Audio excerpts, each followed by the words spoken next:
Shaded clearly presents. What is the evidence for evolution? The theory of biological evolution makes two very bold claims about living creatures. First, all living things on Earth are related. They evolved from a common ancestor. Second, the evolution of living things is powered by natural processes, things which can be studied and understood. But is there really any evidence that these two claims are true? Yes. There are so many observable facts from so many different fields of study that the only way we can even begin to talk about them is to group them into categories or lines of evidence. To keep things simple, here we'll focus on evolution's first claim that all living things on Earth are related. We cannot tackle the entire tree of life at once. After all, there's an estimated 8.7 million species alive today. So instead, we'll focus most of our attention on one fairly small but fascinating branch of the evolutionary tree, cetaceans. This branch includes whales, dolphins, and porpoises.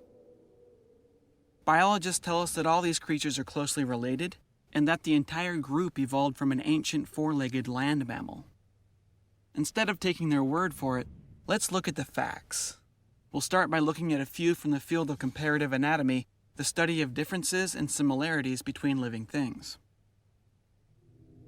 Whales live in water, and from a distance, they sort of look like giant fish. A close inspection of their anatomy, however, tells us a very different story.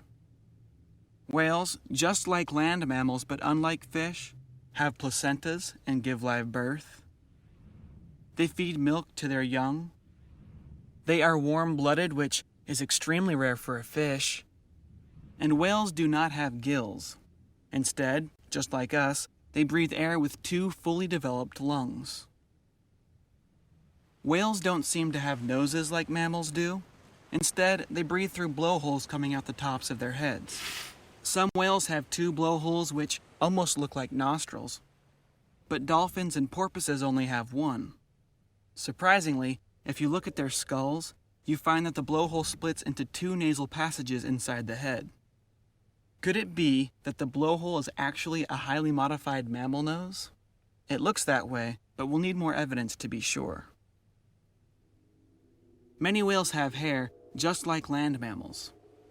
In this photograph, you can actually see the whiskers of this baby gray whale as he rests his chin on mama's back.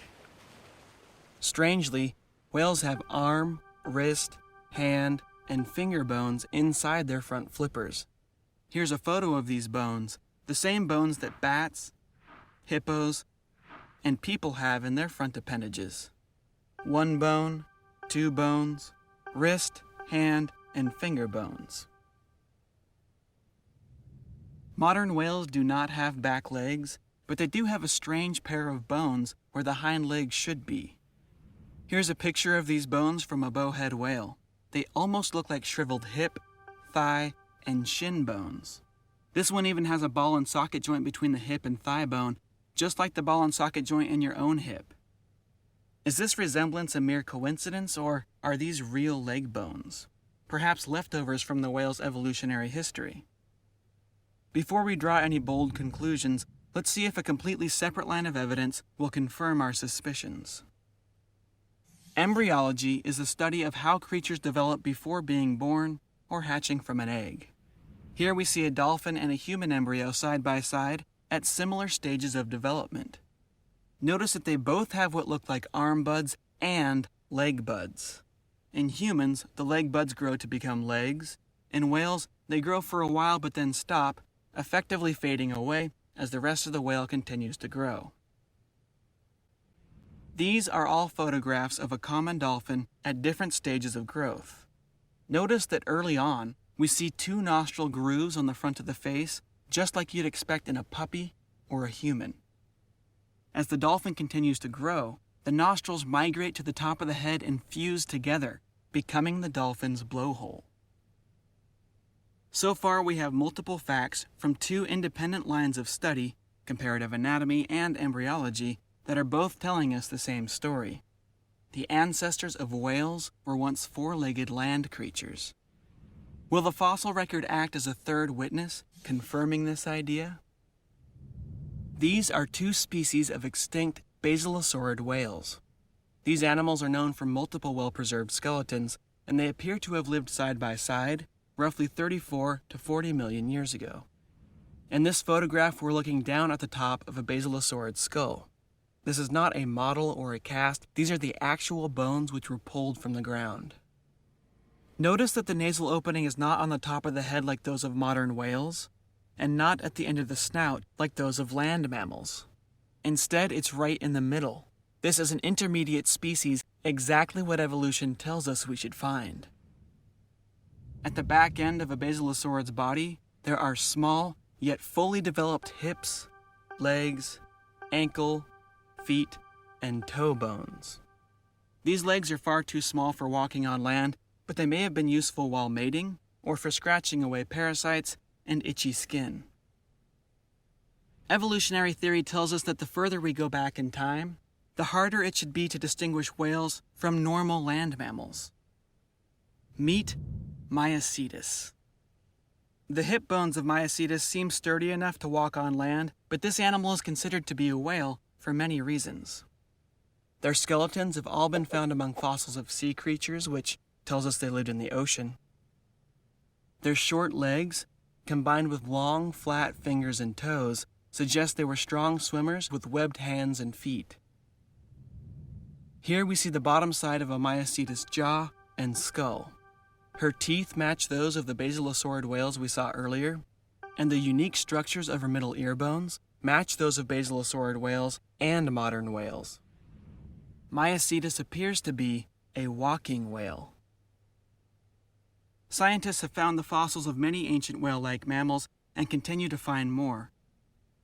Together, these fossils blur the line between four-legged land mammals and fully aquatic modern whales, solidifying the idea that whales indeed evolved from land creatures.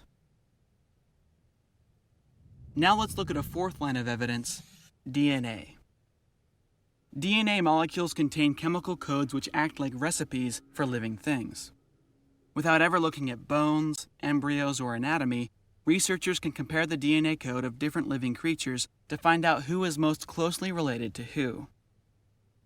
Whale DNA has been compared to all kinds of other animals, fish, sea lions, you name it, and so far, the closest genetic match is to the pudgy, water-loving hippopotamus.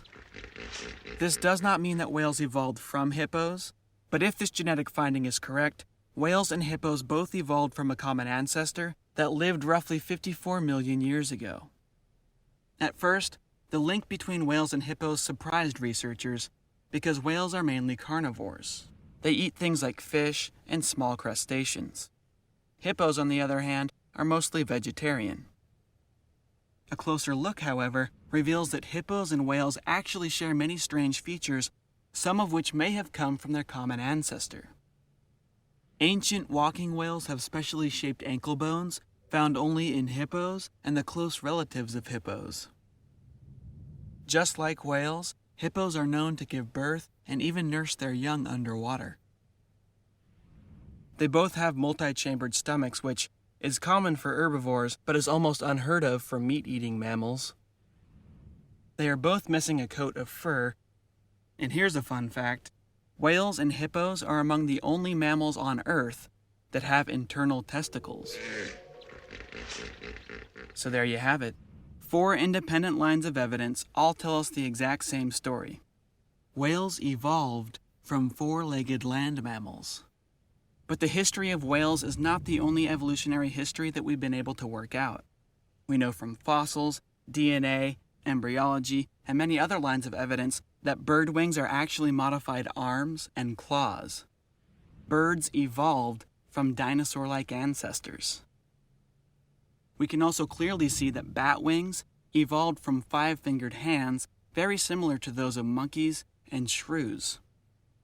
We've found that humans share a fairly recent common ancestor with chimpanzees, that mammals evolved from reptile-like creatures, those reptile-like creatures evolved from amphibian-like creatures, those amphibian-like creatures evolved from fish-like creatures, and fish, if you go back far enough, share a common ancestor with segmented worms. So to sum things up, thousands of observable facts from completely independent fields of study have come together to tell us the exact same story.